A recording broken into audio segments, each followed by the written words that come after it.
Hello and welcome back. This week I'm picking up an old project that I started last year and doing some more work on it, and I thought I'd share some of the progress. As you can see here, I've got a turret from a Plagueburst Crawler, and I've done some real work on the purples to give them kind of a metallic surface. So I'm going to show you how I go about doing my metallic surfaces for colored metals and stuff like that, like purples and greens, as well as showing you a little bit of non-metallic gold here. This is a bit different from what I had shown last week. This uses a bit more of a red and yellow saturated palette, and I'll show you how that works in just a minute. So let's go over this. The basic palette for the purple metallic textures that I do is comprised of Nightshade purple for the shade, Vallejo model color violet for the base tone, sunset purple from scale 75 for the mid-tone, Emperor's Children pink for the highlight, and for specular highlights we mix in a little bit of Schminke White. I use that in combination with the Emperor's Children pink to make a very high value pink. So let's take a look at how this works.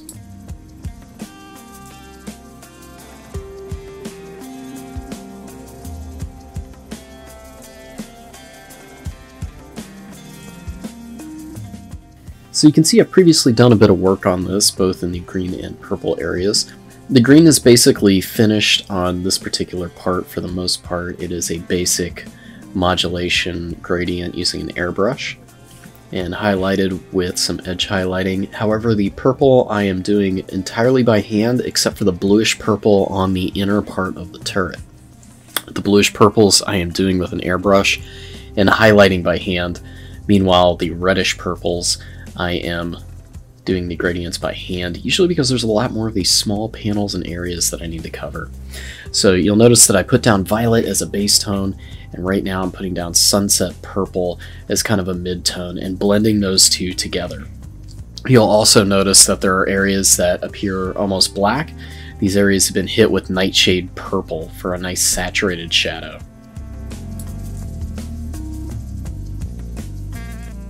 Doing a little bit of cross-checking between the different parts is important here. I am doing 3 of these Plagueburst Crawlers concurrently, and while I'm not doing full painting videos on this, this is actually something I started summer of last year, so there's a little bit of comparison and contrast that I want to do, and I actually switched up a lot of things that I was doing with the turrets in particular just a few months back.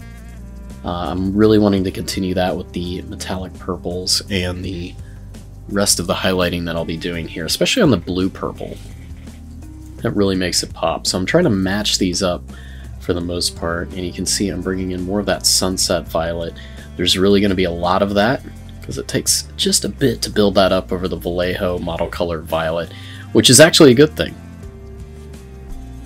It makes it pretty easy to work with, and it's also, because it's scale color, somewhat easy to reactivate and kind of blend down into that. This is where I'm bringing in some Nightshade purple from Reaper as well. This particular part of the panel I'm making dark, just for contrast. And anywhere where I want shadow or deep contrast, I'm going to bring that in.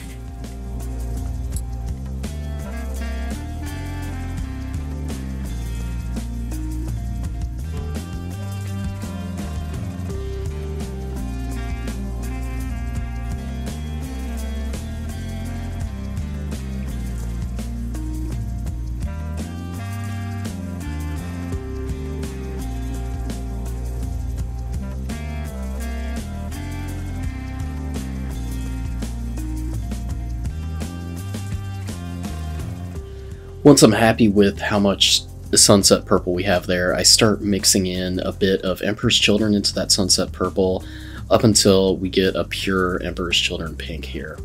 You can see the kind of result that I'm getting so far, and I'm kind of blocking these areas out. If it's a bit sketchy at this point, that's okay. Just try your best to kind of blend things down.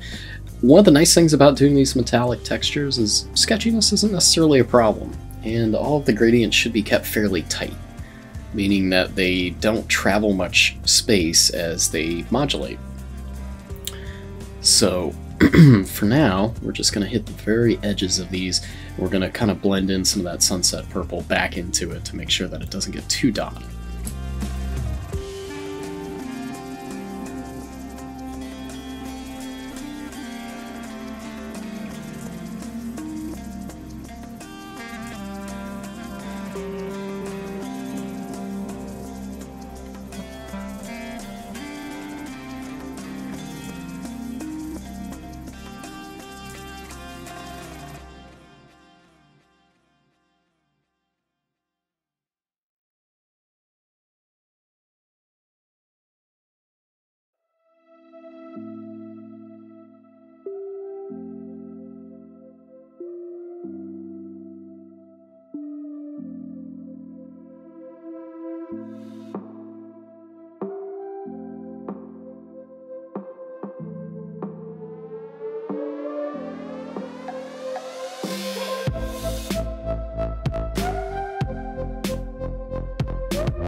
Again, going back in with some of that Reaper Nightshade purple, even on these small panels, just adding a little bit in there, especially into the kind of center areas of the panels or trim, can really make a big difference, kind of up that contrast, color and value-wise both.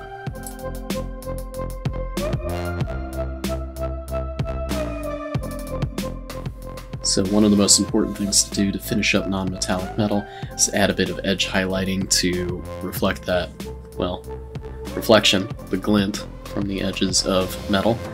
And I am doing that using a combination of mostly Emperor's Children pink and combining down with a little bit of Sunset Purple in the darker areas and just a bit of the Schminke White into the higher areas near where the specular highlights are going to be. Afterwards, I'm going to hit those specular areas, the very top points, the very brightest kind of edges and points, with a bit of the pure titanium white from Schminke. So that is the basics on how I do this metallic purple.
I'm going to do the same gradient fades on these bands wrapping around the turret as well. So you'll notice me going ahead and starting to blend in some of that sunset purple, kind of going back and forth with a little bit of the violet too to base it back in. I want the lighting on the upper section of this. So remember, as with all non-metals and even with true metals as well, there's various shapes that you want to think about as far as how light falls.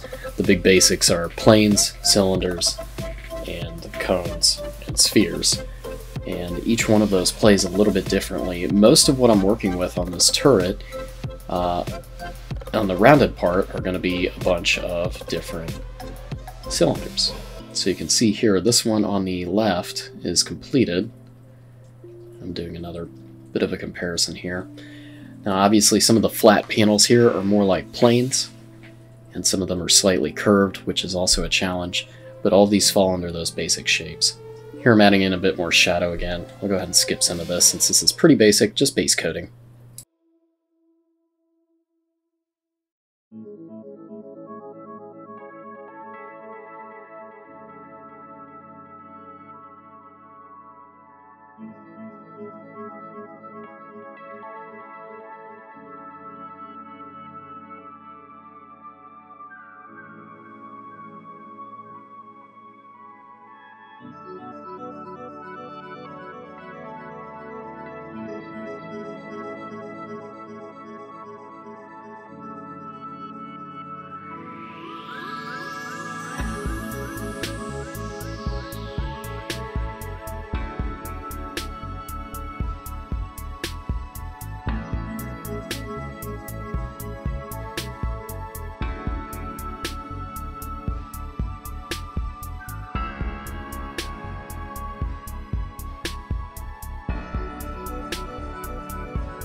Alright, for my next part, I'm going to break out some Vallejo model colored blue violet and Citadel blue horror. It's going to be what I'm using to build up the rest of the kind of bluish purples here on the turret. So mostly what I'm going to be doing, since these are the same colors that I used to airbrush the turret, I'm going to be mixing in a little bit of that blue violet with the blue horror, and doing a little bit of edge work here, both around the turret and around the front of the turret.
Take my time to make sure that I highlight out all of the pitting and the scratches with a little bit of the same paint. If I need a little bit more shadow in any of the scratches or pits, we'll just add in a little bit of Reaper Nightshade purple again.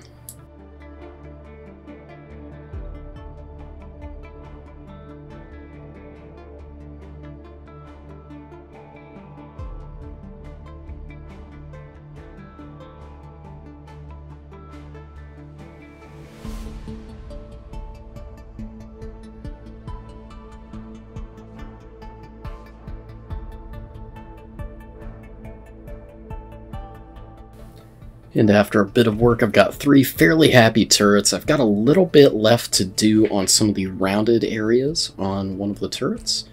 But besides that, we've got most of the purples done here on both the blue purples and the red purples. So I will continue to visit this. This video this week is kind of an update, kind of hobby blog.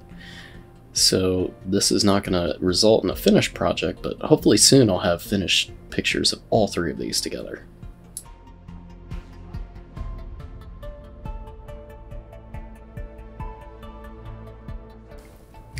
So one thing that I need to try out here is doing some non-metallic gold. This is a little bit different from what we did in one of our last videos. It's more inspired by Pirate Monkey Painting, aka Anthony Rodriguez. He's one of the people who really taught me a lot about non-metal, whether or not he knows it. And this is something that I started working on these spikes here. This is something that I also used on the front dozer blades, as well as the side sponson cannons. The color scheme is black from Vallejo Model Color, Hull Red also from Vallejo Model Color, Citadel Averland Sunset, Pro Acryl Golden Yellow, and Schminke White again. That golden yellow gets mixed into the Schminke White to make more of an ivory tone, closer to the high tone, rather than a pure yellow, but that yellow comes through just a little bit. You'll notice this is a much more saturated gold than the last video, because we're using more reds and yellows in this, with less neutral browns.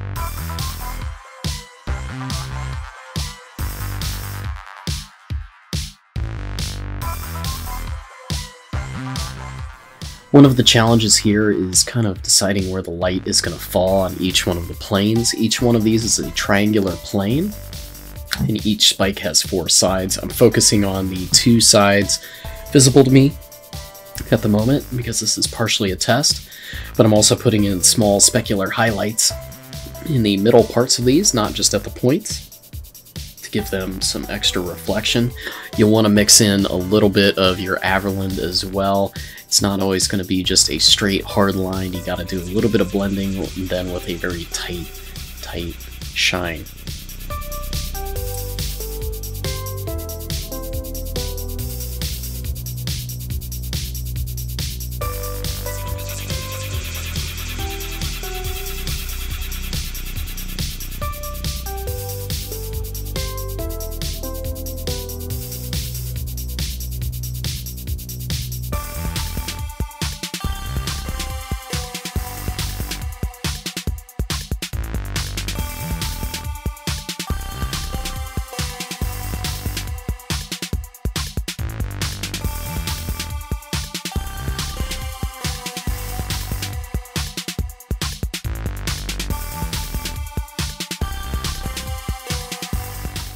Same basic concepts apply to any color of non-metallic that you try to do.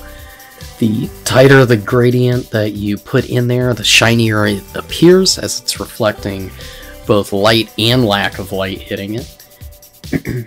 And take your time. Make sure that the blends are smooth. Make sure that things look good.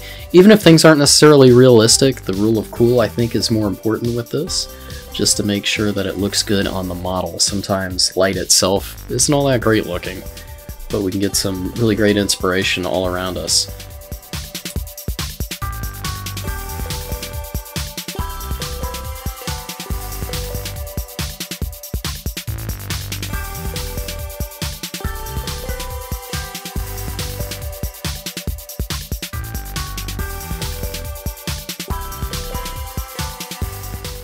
Make sure you take your edge highlighting and specular highlights as thin as possible, as light as possible. And if you need to reblend things back in, don't be afraid to go back in with one of the mid-tones or one of the more saturated tones and kind of rework things back and forth a little bit. A wick of a mid-tone over a highlight usually kind of brings it right back in line.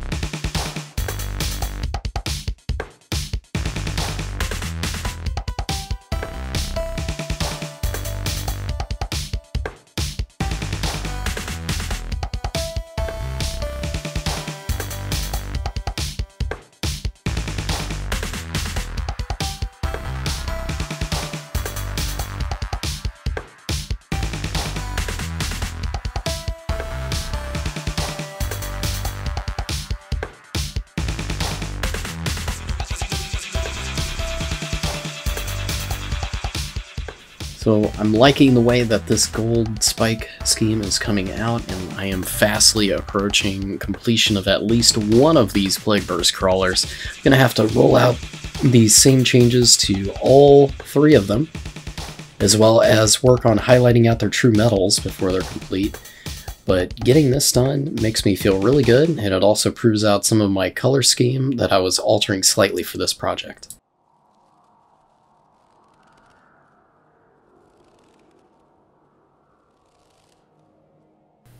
Looks like I'm at a good stopping point, and that's what the non-metallic gold is looking like. I'm going to have to move that over to the other side as well, and just keep continuing that. But let's take a look at the progress made during today's video. Here's our partially assembled Plagueburst Crawler with the mortar in the back, and you can see the gold spikes along with the front dozer blade, and I'm liking the way that this is looking. Thank you so much again for joining me. I'll be back again next week with some more painting videos. If you like what you've seen, make a comment, hit subscribe, etc. And let me know what else you'd like to see on my channel. Till next time.